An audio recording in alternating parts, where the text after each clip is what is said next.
بالله من الشيطان الرجيم بسم الله الرحمن الرحيم برا خوشكاني بريزم السلام عليكم ورحمة الله وبركاته خوشحال لواني هشتي تفسير سورة البقرة بخزمتان قشتينوا بريزان إما قشتين آياتي 35 لا واني رابردوها باسي ومان كرك خواي قورا حضرتي آدمي دەستنیشان کرد بۆی ببێتە جێنشین و خەلیفەی لەسەر زەوی و دوو خەسڵەت کە پێویستە بۆ ئەم خلافەتە و دوو صفەت کە گرنگە بۆ ئەوەی کە ئەم خلافەتە بەڕێوەبەرێ بریتیە لە عیلم و ئیرادە. ئەوە بۆ باسی عیلمەکەیمان کرد کە خوای گەورە چۆن تاقیکردنەوەیەکی ساز کرد بۆ حەزرەتی ئادەم لەگەڵ فریشتەکان ئەو بۆ ئادەم تێیدا سەرکەوتوو بوو و نەجاحەتی هێنا و مەسەلەی عیلم و زانستی ئادەم سەرکەوت بەسەر زانست و عیلمی فریشتەکانە. ئەوە بوو لە ئەنجامە خوای گەورە داوای لە تێکڕای فریشتەکان کرد کە سوژدە بۆ ئادەم ببن بە مەعنا ئەوەی کە لە خزمەتیا بن ملکەس بن بۆ ئادەم و ئەو پێداویستیانەی کە خلافەتی ئادەم پێویستی پێێتی بۆی جێبەجێکەن و بۆی دابینکەن. ئەو بۆ ئەوانش بە تێکڕا بڕیاریاندا کە لە خزمەتی حەزرەتی ئادەم دابن سەلامی خوای لێبێ. دواتر طبعاً ئەوە وەکو فریشتەکان دواتر داوا کرا لە جنۆکە کە بە قیادە و ڕیادەی ئیبلیس ئەویش بە هەمان شێوە داوای لێکرا کە خۆی یەکلایی بکاتەوە بڕیاری ئەوە بدا کە لە خزمەتی ئادەم و ڕەگەزی مرۆڤ بێ. بەڵام دیارە ئەو ڕازی نابێت وەکو باسمان کرد و تەکەبورەکە خۆی بە گەورەتر ئەزانێ وەکو لە شوێنی ترا هاتووە فەرمی ئەنە خەیر منه من لەو باشترم خەلەقتەنی من نار وخەلەقتەه من طین من لە ئاگر دروست کراوم منت لە ئاگر دروست کردووە ئەوت لە گڵ و خۆڵ دروست کردووە ئاگر پیرۆسترە گرنگترە مهمترە بۆیە من خۆم بچووک ناکەمەوە وە کوڕنوش بۆ ئادەم نابم. ئەوە بوو خوای گەورە طبعاً لە دوای ئەوەی کە بەو شێوازە فریشتەکان لەلایەک بوون بە پشتیوانی ئادەم و پشتیوانی ڕەگەزی مرۆڤ بەگشتی و لەلایەکیش جنۆکە بە قیادە و ڕیادەی ئیبلیس بوونە دوشمنی خوای گەورە ئالێرەدا فەرمێ وقلنا یا ئادەم اسکن ئەنتە وزەوجوکە الجەنە. ئێمە وتمان ئەی ئادەم ئێمە بە ئادەممان وت ئەی ئادەم ئوسکن ئەنتە وزەوجوکە الجەنە خۆت و هاوسەرەکەت بچن لە ناو بەهەشتا لە ناو ئەو باخچە و ئەو بەهەشتەی کە بۆتان دیاری ئەەکەم لەوێ بمێننەوە و بەحەسێنەوە و سوکنا بکەن بۆ ماوەیەکی دیاری کراوە. دیارە وەکو وتمان مەسەلەی ئادەم سەلامی خوای لێبێ بۆ زەوی دروست بووە خەلیفەیە لەسەر زەوی، بەڵام بۆ ئەوەی کە ئیرادە و ویستێک کە بە ئادەم دراوە تاقی بکرێتەوە و ئەزمون بکرێ و بتوانێ ئەو ئیرادەی خۆی بەکار بهێنێ ئەوەیە کە خوای گەورە شوێنێکی بۆ دابینەکە هەر لەسەر زەویە شوێنەکەش لەو شوێنەدا کۆمەڵێک پێداویستی کە پێویستە بۆ ژیانی ئینسان لە خواردن و خواردنەوە و جلوبەرگ و مەسکن و شوێنی حەوانەوە ئەو شتانەی بۆ دابینەکە لەو شوێنە کە ناوە جەنەت ینی شوێنێک باخێکی لێبێ باخەکە چڕوپڕ بێ زەویەکەی لەسەرەوە ئەگەر تەماشاکەی زەویەکەی دیار نەبێ. بۆچی ئەمە خوای گەورە بۆی کە پرۆڤە بکەن ئادەم و هاوسەری پرۆڤە بکەن لەسەر چی؟ لەسەر ئەوەی کە بتوانن ئیرادە و ویستی خۆیان بەکار بێنن بە ویستی خۆیان بتوانن ئەو ئیرادەی کە پیان دراوە بەکاری بێنن لەوەی کە ئەگەر مەسەلەن هەڵەیان کرد ئەگەر لایاندا ئەگەر نافەرمانیان کرد ئەو بەو ئیرادە و بەو توانایی کە پیان دراوە بتوان بیکەن و دوایشە ئەگەر کردیان بتوانن بگەڕێنەوە و تەوبە بکەن و پەشیمان ببنەوە. بۆ ئەوەی کە ئەم ئەزمونە تاقی بکەنەوە خوای گەورە ئادەم و هاوسەرەکەی خستە ناو ئەو باخچەیەوە. ئەفەرمێ وەکولا منها ڕەغەدەن لەم باخچەیە بە ئارزوی خۆتان بە فراوانی و بەبێ ئەوەی کە کەسێک بتوانێت ڕێتان لێ بگرێ یا دەستان بگرێ یا دەرتان کە لەم شوێنەدا بخۆن بە فراوانی لە میوە و لە خۆراکی ئەم ناو ئەم باخچەیە بخۆن بە ئیسراحەت بمێنەوە لێرە حيث شئتما لە هەر شوێنێک کە بتانوێ دابنیشن نیشتەجێ بن لەناو ئەم باخچە فراوانە دەتوانن بەڵام ولا تقربا هذه الشجرة فتكونا من الظالمين ئەم درەختە نزیکی مەکەونەوە ئەو درەختەی کە بۆیان دەستنیشانەکە نزیکی مەکەونەوە تامان ئەو درەختە چییە؟ عولەما و مفەسرین زۆر قسەیان لێ کردووە هەندێک گەڵێن گەن بوو هەندێک گەڵێن درەختی هەنجیر بوو هەندێک گەڵێن هەرێکی قسەیەک ئەکا و بەڵام هیچیشی ڕیوایات و فەرمودەی دروست و سەحیحی لەسەر نەهاتووە بۆیە ئەو درەختە هەرچی ببێ کێشە نییە چونکە ئەگەر گرنگ بووە و مهم بووە خوای گەورە بۆ خۆی ناوی درەختەکەی ئەهێنا مهم ئەوەیە ئەم ئادەم و حەوایە لەم باخچەیەدا هەموو شتەکان بۆیان حەڵاڵە و ڕەوایە بەکاری بێن و سوودی لێوەرگرن ئیلا ئەو درەختە نەبێ کە خوای گەورە بۆیان دیاریەکە کە ئەمە ئەوەی کە ڕەوایە ئەوە حەڵاڵە و زۆر و فراوانە ئەوەشی ناڕەوایە و ناشەرعیە و حرامە تەنها ئەم درەختەیە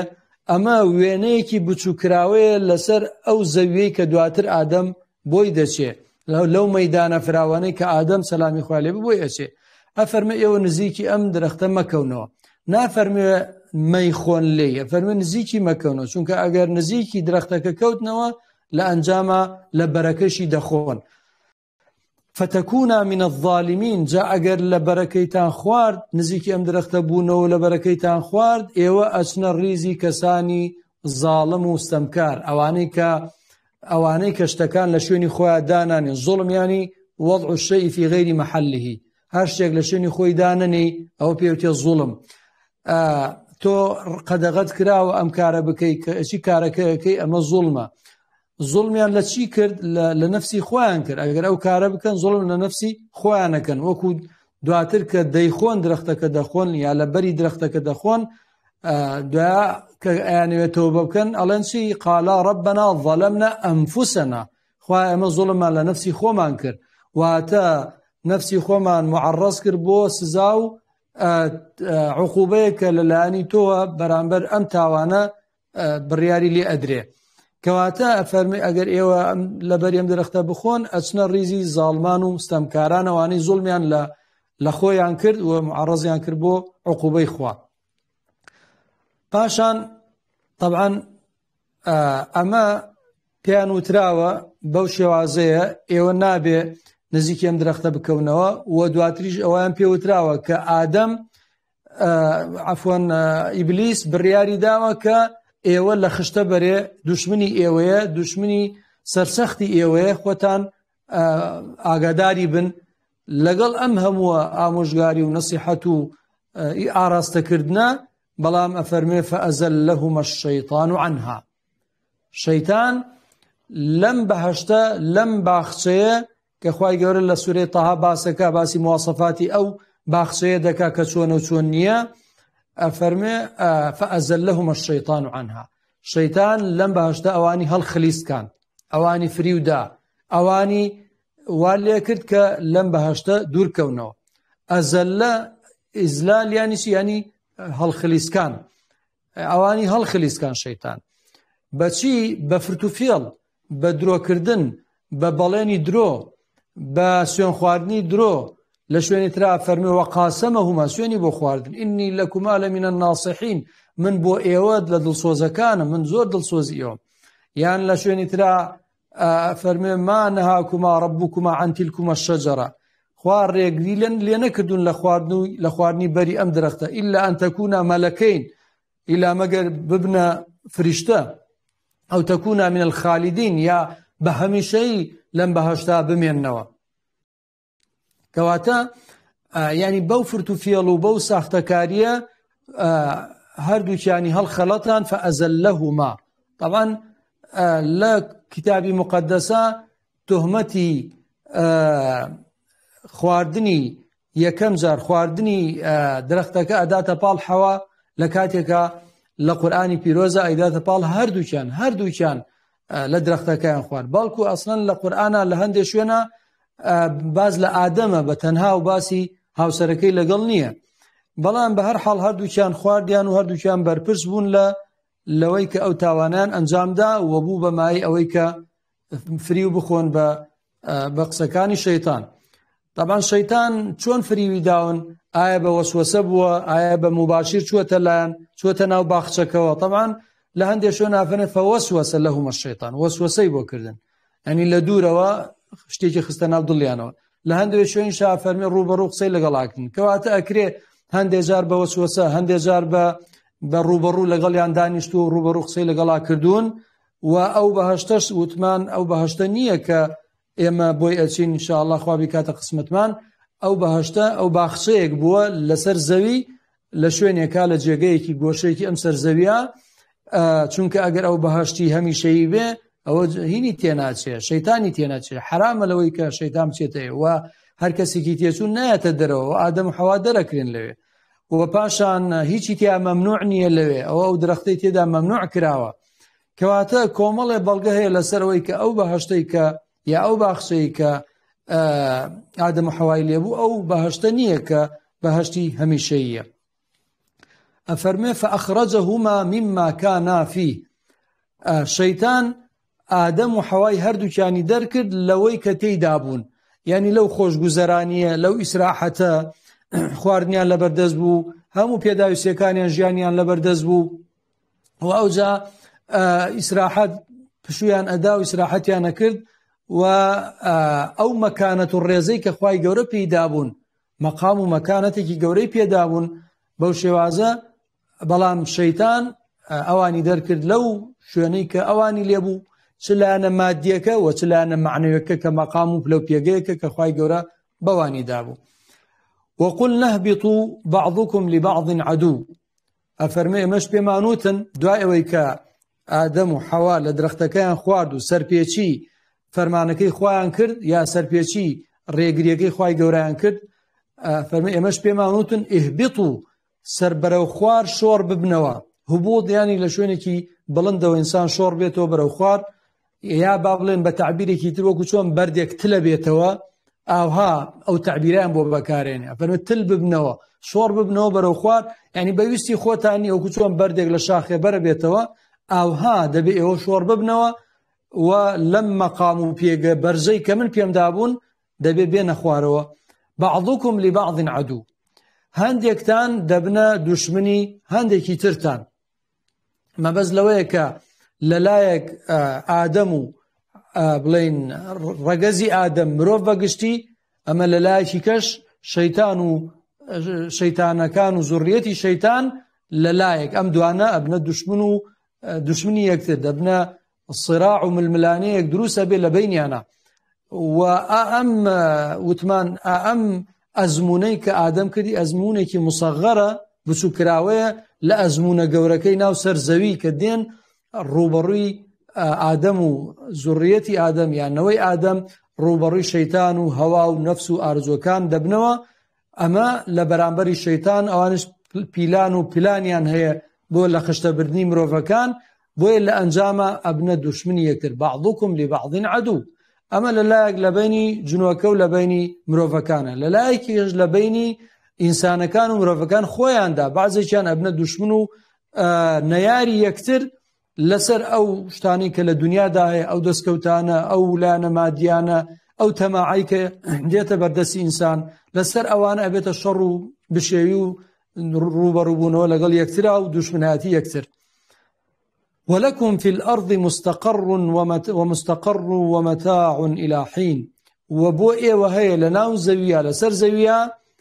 طبعا خواهي قولك لو باخشي دريانكا أفرمي أسنا سر زوي، أسنا ميدان فراوانكي سر زوي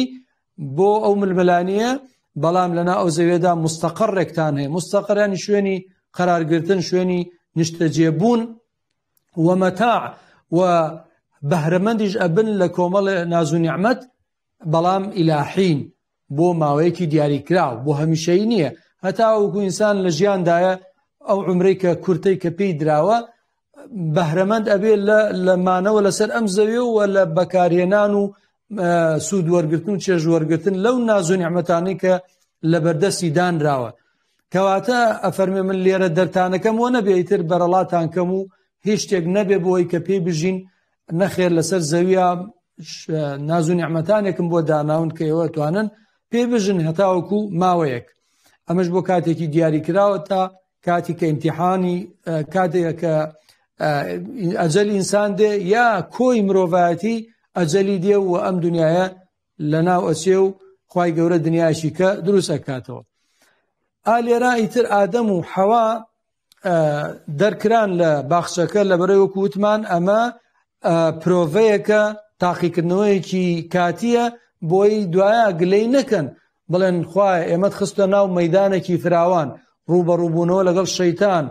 ئێمە نەمانەزانین شەیتان ئاو دوشمنێکی سەرسەختە یامە لەگەڵ هەوا و ئارەزوومان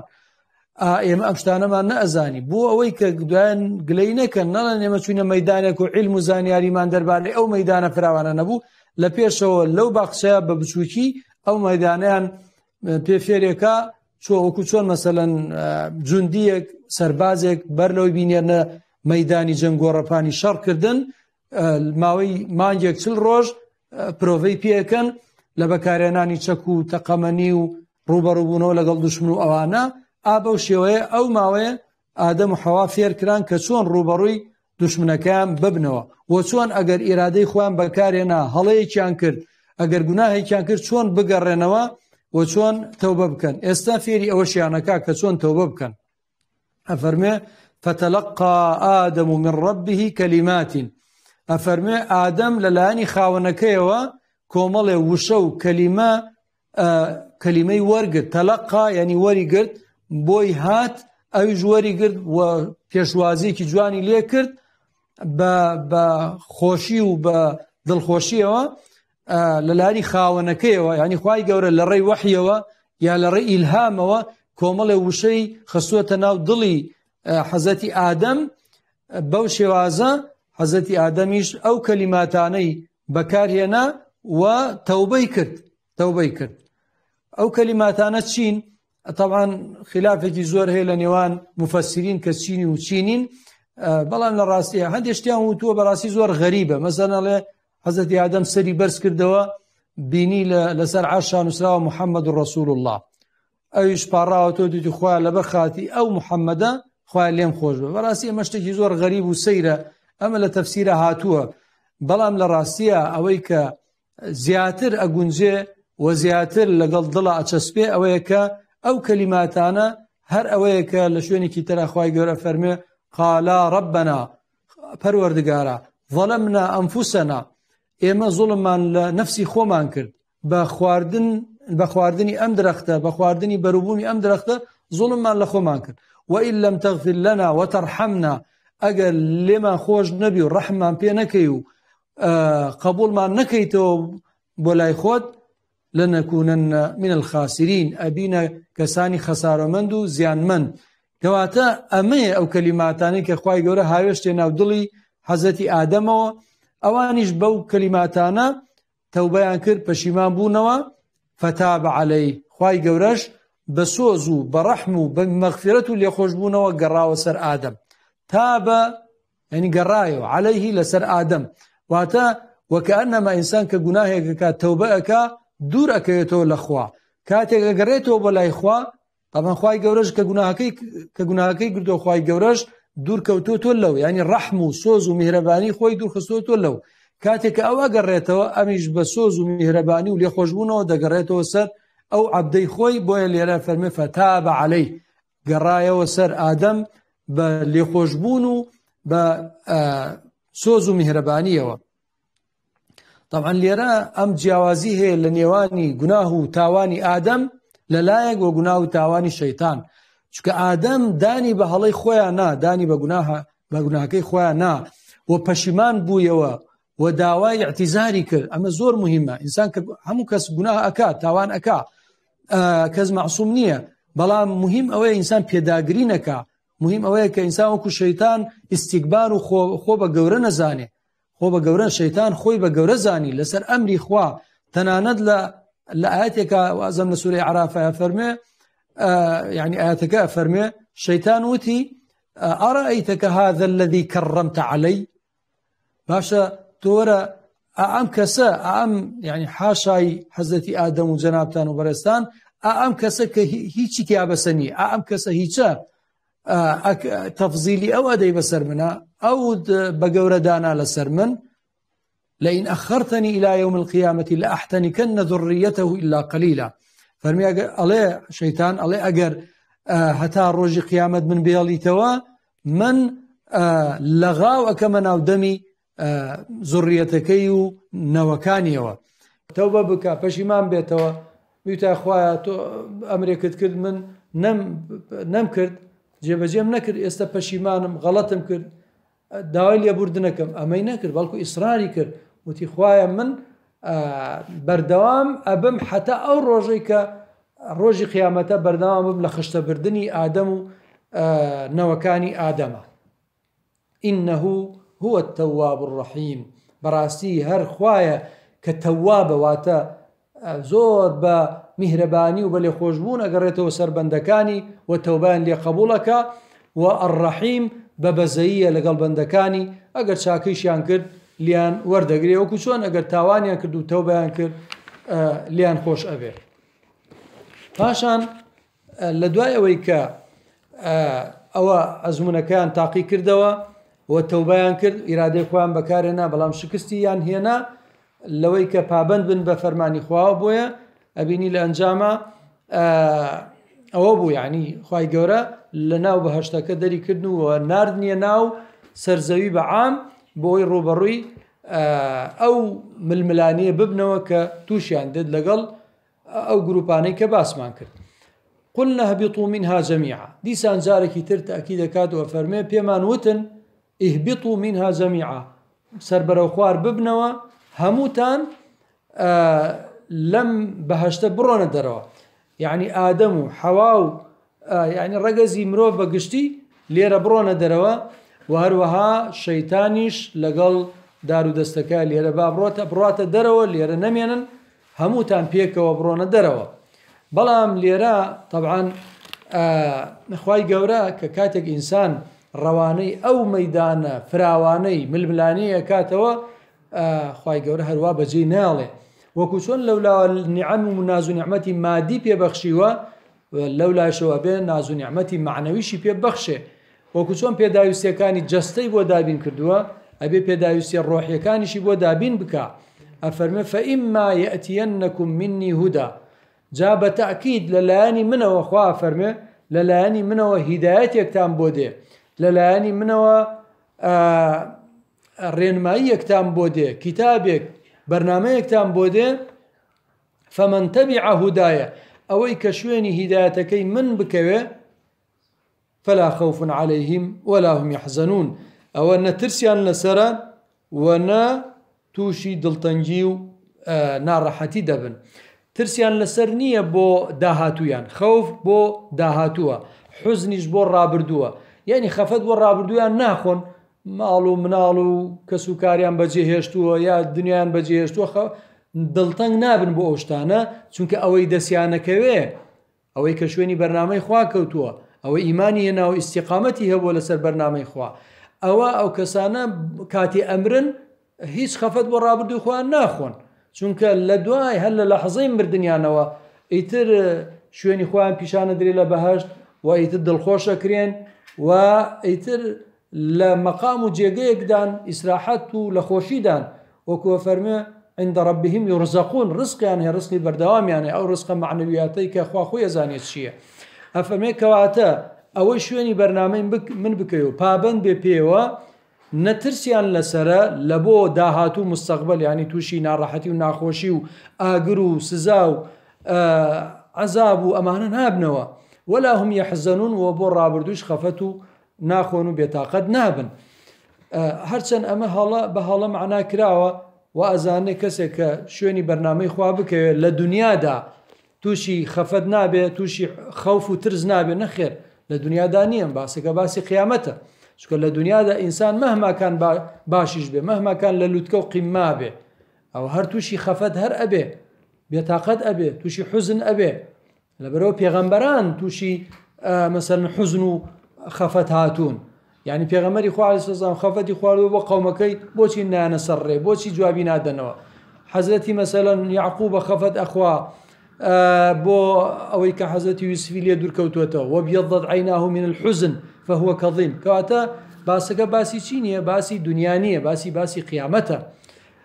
ئەوەی کە شوێنی بەرنامەی خوا بکەیە خوای گەورە ئاوها پێشوازی لێکا هەر لە ساتی مردنیەوە هەتاوەکو قیامەت و بەهەشت و خۆشبەختی هەمیشەی ئەمە مووقیفی ئەوانەی کە کاتێک بەرنامەی خوا دێ مووقیفیان ئاو هەیە پێشوازی لێەکەن و شوێنی ئەکەون و پابەندە بن پێوە ئەوانە لا خوف عليهم ولا هم يحزنون ئەوە پاداشتەکەیانە و ئێستا دێتە سەر ئەوەی کە ئایا ئەوانەی کە بەعەکسەوە دژایەتی ئەکەن پشت لە بەرنامەی خوا ئەکەن و ئەبنە نەیاری بەرنامەی خوا بزانن ئەوانە چۆن مامەڵیان لەگەڵاکرێ والذين كفروا وكذبوا بآياتنا وأواني كفريان كرد كفر چەند جاری تریش باسمان کردووە وتومانیانی داپۆشینی شت جا ئەم وشەیە لە زمانی عەرەبی وەرگیرا و قورئان بەکارهێنا بۆ داپۆشینی حەق داپۆشینی حەقیقەت داپۆشینی بەرنامەی خوا دوای ئەوەی ڕۆشن ئەبێتەوە بۆی ئەوانەی کە کوفریان کرد واتە دەنکی حەقیان کرد حەقیقەتیان کرد بەڵام دایان پۆشی پشتیان لێ کرد دژایەتیان کرد ئەوانە وەکەذەبوا بئایاتینا و ئاەتەکانی ئێمان بە درۆ خستەوە بە درۆ زانی چۆن ئاەتەکان کامن چه ئاەتی مادی وەکو ئەو معجیزانەی کە لەسەر دەستی پێغەمبەران هین کراون پیشانی کۆمەڵی خەڵک دراوە لەو سەردەمانە یان ئەو ئاەتانەی تر کە لە کتێبەکانە کتێبە ئاسمانیەکانە هاتووە وەکو تەورات و ئینجیل و زەبور و سوحوف و قورئانی پیرۆز ئەم ئەمانی کە تایەتی هەمووی ئاياتن هەموو نیشانن بۆ ڕاستی ئەم قورئانە نیشانن بۆ ڕازگۆیی ئەو پێغەمبەرەی کە ئەم قورئانە هێناوە کە ئايات جەمعی ئاەتە ئاەت یعنی العلامة الظاهرة یعنی نیشانەیەکی دیار و ڕوون و ئاشکرا ئەوانەی کە ئاەتەکانی ئێمە چ مادی چ ئاەتە معنەویەکان ئەوانە بە درۆ دەزانن و باوەڕی پێناهێنن ئولائیکە ئەصحاب النار ئەوانە ئەو دوورخراوانە لە ڕەحمەت و بەزەی خوا ئولائیکە بۆ خەڵکێکی دوورە ینی ئەو کەسانی کە دوور خراونەتەوە لە ڕەحمەتی خوا ئەصحاب النار دەبنە هاوڵانی ئاگر ئەصحاب جەمعی صاحبە صاحب بە کەسێک گەوترێ زۆر لەگەڵ کەسێکە بژی و بمێنێتەوە جا ئەمانە چونکە لە ئاگرا بە هەمیشە ئەمێنەوە ناوی ئەصحابیان بۆ بەکار هێنراوە ینی هاوڵانی هەمیشەی ئاگر هم فيها خالدون ئەوان لەناو ئەو ئاگرە و ئەو ئەشکەنجە و ئازارەی ئاگرا بەو شێوازە بەو ڕسواییە بەو سوکاتی پێکردنە بەو ئەشکەنجە و ئازارە و ئەزیێدانەوە بەو شێوازە دەمێننەوە لێرەدا تا ئێرە ئەوە طبعاً بەشی وتمان بەشی یەکەم لە بەشی یەکەمی ئەم سوورەتە لە ئاەتی 19 هەتاوەکو ئاەتی هەتاوەکو ئاەتی 39 کەواتە لێرە لە دوای ئەوە بەشی دووهەم دەست پێەکە کە لە ئاەتی چلۆ دەست پێەکە هەتاوەکو ئاەتی 103 باسی چییە ئەم بەشە باسی بەڕێزان باسی ئەوەیە کە وەکو پێشروتمان بانگەوازێکی گشتی کرا بۆ تەواوی خەڵک ئێستا لەم بەشەدا باسی بانگەوازێکی تایبەتە ئاراستەی ئەکرێ ئاراستەی نەوەی ئیسرائیل ئەکرێن جوولەکەکان ئەکرێ بە حکمی ئەوەی کە ئەوان پێغەمبەرانی زۆریان لە ناوە هاتووە کتێبی ئاسمانیان بووە بە حکمی ئەوە ئەبووە کە کاتێک ئەم پێغەمبەر و پەیامە تازەش هاتووە یەکەم گروپ بن باوەش بۆ ئەم کتابە بکەنەوە بۆ شوێنی ئەو پێغەمبەرە بکەون بەڵام لەبەر ئەوەی کە ئەو سیفەتانەی کە هەیان بۆ قورئانی پیرۆز لە ئەم سوورەتە باسییانەکە کە چیان کرد و چی ئەکەن و ئەمانە ئەو سیفەتە خراپ و نالەبارانەی کە هەیان بوو بۆیە ئەبینی ئەوانە نایەن بەدەم ئەم پەیامەی خواوە نایەن بەدەم ئەم پێغەمبەرەی خواوە لە ئەنجامە ئەوانە دوور ئەخرێنەوە لە ڕابەرایەتی ئاینی سەرزەوی بە کورتی ئەم بەشە باسی ئەوەیە خیتاب و گوتارێکە ڕاستەوخۆ ڕوو ئەکاتە نەوەی ئیسرائیل بۆ ئەوەی کە ڕوو بکەن ئەم بەرنامەیە کە ڕوو ناکەن پشتی تێەکەن وای گەورە لە ڕابەرایەتی ئاینی دووریان نەخاتەوە و باسی ئەو هەموو سیفەتە خراپانانەکە کە دواتر ئینشاءالله بە درێژی باسێکەین جا لێرە خیتابەکە ئەفەرمێکی يا بني إسرائيل اذكروا نعمتي التي أنعمت عليكم أفرمي أي بني إسرائيل. بني طبعا جاب جمع ابن يعني كر، بس طبعا قال كر كشيش دقريتوا، قال يا بني إسرائيل يعني أي نوكاني إسرائيل. إسرائيل كبريتيا لحضرت يعقوب سلامي خوالي بك لنوكاني إسرائيل كأمانش جولكن لأقرنه رسالة بو حضرتي يعقوب سلامي خوالي جافر أي نوي إسرائيل، أي رولكاني إسرائيل.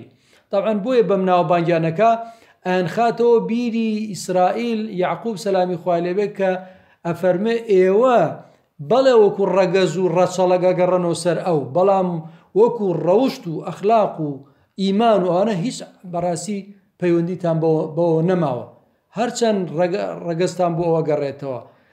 دەی ئەگەر ئێوە ڕاستەکەن شوێنی ئەو پێغەمبەرە کەوتون ئەو پێغەمبەرە وەکو ئێوە نەبووە دەی هەر وەکۆڵە شەرم لە خۆتان بتانگرێ ئەو پێغەمبەرە باپیرە گەورەتانە ئێوە ئاوها ڕەفتارەکەن. ئەفەرمێ ئوذکوروا نیعمەتی الەتی ئەنعەمت عەلەیکم، یادی ئەو نیعمەتانەی من بکەنەوە کە من ڕشتم بەسەرتانە. طبعا نیعمەتەکان زۆر و فراوانن، دواتر یەک باسییانەکان نیعمەتەکان چییە، چەند نیعمەتی گەورە و فراوان و مەزن بووە بەنسبەت ئەوانەوە. یادی ئەو نیعمەتانەی من بکەنەوە الەتی ئەنعەمت عەلەیکم کە من ڕشتم بەسەرتانە. نیعمەتێک نییە، دوان نییە، دە نییە، زۆرە، نیعمەتی گەورە و گرانبەها. ئەو نیعمەتانە کە من ڕشتم بەسەرتانە شیاوی ئەوەی ئێوە سوپاسگوزار بن، بە نمەک بن، بە دنمەک نەبن، سپڵە نەبن لە بەرامبەر ئەو نیعمەتانەی منەوە کوفر نەکەن، نافەرمانی نەکەن، بەڵکو سوپاسگوزاری دەرببڕن. و ئەوفوا بعهدی، و وەفا بکەن بەو عەهدەی من، بەو پەیمانە محکەمەی من کە بە منتان داوە. من پەیمانم لێ وەرگرتوون کە ئێوە ئەگەر لە کتابەکەتان هاتوو، ئەگەر پێغەمبەرێکی تر هات، ئەگەر پەیامێکی ترم نارد، بانگی ئێوەی ئەکرد بۆ لای ئەو پەیامە، ئێوە بێن بەدەمی و ئیمانی پێبێن و شوێنی بکەون. ئەو پەیمانەی کە من لێم وەرگرتن پەیمانی بەندایەتیە، بەندەی خوابن، دەی ئێوە وەفا بەو پەیمانە بکەن. وەفا یعنی چی؟ یعنی بیگەێنە شوێنی خۆی تا کۆتایی بیبن، یعنی دەست پێ بکەن و تا کۆتایی بیبن. ئوفی بعهدیکم، منیش وەفا ئەکەم بەو عەهد و بەڵێنەی کە پێم داون. ئێوە وەفاتان کرد بەو بەڵێنەی کە بە منتان داوە کە ئێوە بەندەی خوابن و پەیڕەوی لە بەرنامەی خوا بکەن، دەی منیش وەفا ئەکەم بە بەڵێنەکەی خۆمەوە لەگەڵتانە کە سەربەرزتانەکەم، خۆشبەختیتان بە قسمەت دەکەم لە دنیا و لە قیامەتە. و ئیایە فەرهەبوون، و تەنها و تەنها با ترستان لە من بێ، با خەوفتان لە من بێ، لە کەسی کە مەترسن. یعنی لەبەر خاتری قسەی ئەم و لەبەر خاتی فشاری ئەو وا مەکەن کە واز بێنن لە عەهد و پەیمانێک کە من لەگەڵ ئێوە بەستومە. ئێوە وەفا بکەن لەبەر عەهد و پەیمانێک کە من داومە لەگەڵتانە، ئێوە لە من بترسن، حساب بۆ من بکەن، حساب بۆ سزا و بۆ ئاخرەتی من بکەن، حساب بۆ کەسانی تر مەکەن کە چاوتان لێ سوورەکەنەوە یا فشارتان بۆێن بۆی واز لە بەرنامەکەی خوا بێنن. و ئیایە فەرهەبوون. پاشان طبعا ئەمە لێرە بە کورتی یعنی باسی ئەوە کا کە ئێوە ئەبێت چی بکەن و داوای چیان لێکە، داوای ئەوان لێکە سوپاسگوزاری نیعمەتەکانی خوا بکەن، و داوای ئەوە کا کە ئێوە تەنها ترستان لە من هەبێ، حساب بۆ من بکەن و بۆ سزای من بکەن. و ئامنوا بما ئەنزەلت مصدقا لما معكم، و ئیمان بهێنن بەوەی کە من دامبەزاندووە بۆتان. ئامنت بما ئەنزەلت، ئەوە ئیمان بهێنن بەو کتابەی کە من دامبەزاندووە. کام کتاب؟ ئەم قورئانە، ئەم قورئانم دابەزاندووە، من دامبەزاندووە، لەلایەنی منەوە هاتووە. و ئەمە شتێک نییە محەممەد عەلەیهی سەڵەوات والبەرەکات خۆی هێنابێتی و خۆی دروستی کردبێت. نەخێر، ئەوە من ناردوومە ئەم کتابە. ئێوە کە کاتێ شوێنی ئەم کتابە ئەکەون، ئەوە پابند بوون بە فەرمانی منەوە. و ئامین و ئیمانێکی ڕازگۆیانە بهێنن بما ئەنزەلت و بەوەی بەو کتابەی کە من دامبەزاند مصدقا لما معكم. ئەم کتابەش کە من ناردوومە و هەناردوومە، ئەم کتابە شتێکی نوێ و تازە نییە، بەڵکو کتابێکە بەڕازدانەری ئەو کتابەیە کە لەگەڵ ئێوەدایە. ئەمە خاڵێکی زۆر مهمە، یعنی شتێکی کوبڵی شتێکی داهێنراو نییە، ئەمە شتێکە پێشتر کتابی تر لە پێش ئەمە ڕۆشتووە. ئەوە مەسەن سوحوفی ئیبراهیمە، ئەوە مەسەلەن تەوراتە، ئەوە ئینجیلە، ئەمانە هەمووی هاتووە. ئەمەش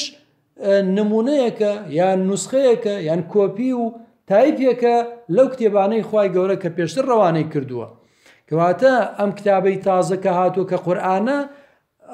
بە ڕازدانەری ئەو کتابەیە کە لەگەڵ ئێوەدایە و ئێستا لە بەردەستانە کە تەوراتە. کەواتە بۆچی غەریبە بەلاتانەوە؟ یعنی ئەڵێ ئەمە شتێکمان نەناردووە یا فەرمە شتێکمان نەناردووە ئێوە بەلاتانەوە سەیر و غەریب بێ. هەر ئەو کتابەی کە لە بەردەستی ئێوەیە و ناوڕۆکی چییە ئەو کتابە؟ هەمان ئەم کتابە تەصدیقی ناوڕۆکی ئەو کتابەی خۆتانەکە. گرنگترین شت کە باسیەکە باسی تەوحیدە، باسی یەکتایی خوایە، باسی فەرمانبورداریە بۆ خوا، بەندایەتیکردنی خوایە. دەی ئەم مەعانیانە هەمان ئەو معنایانەیە کە لە تەوراتیشە هاتووە. ولا تكونوا أول كافر به، مەبنە یەکەم کافرێک کە ببنە سەرمەشق و قودوە بۆ خەڵکی تر ئەوانیش بێن چاو لە ئێوە بکەن. ببنە یەکەم کافر بەم کتابە و بەم قورئانە. یعنی ئەم قورئانە هاتووە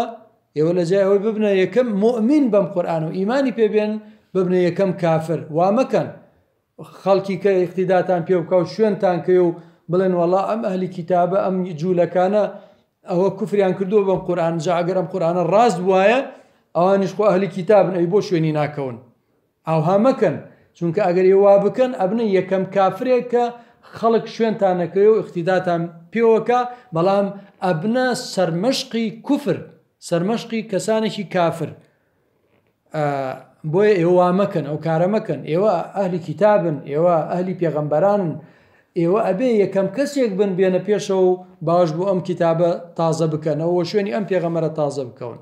پاشانە فەرمێ ولا تشتروا بآياتي ثمنا قليلا،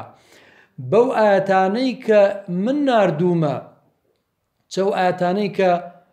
خۆتان لە کتابەکانی خۆتان ناهەیە، چەو ئاەتانەی کە لەم قورئانەدایە کە لە بەردەستانە بۆ ئیمانی پێبێنن، ئابەم ئاەتانە ثەمەن و نرخێکی کەم مەکڕن. یعنی ئەمەی کە لە بەردەستانە ئەم قورئانە یا ئەو تەوراتەی خۆتان ئابەمە واز لەمە مەهێنن بۆ ئەوی دنیاتان دەستکەوێ. ثەمەنی کەم یعنی نرخێکی کەم، بەهایەکی کەم لە دنیا. یعنی بۆ ئەگەر ئێوە شوێنی ئەمە بکەون ڕەنگە بڵێن وەڵا هەندێ ئیمتیازات و هەندێ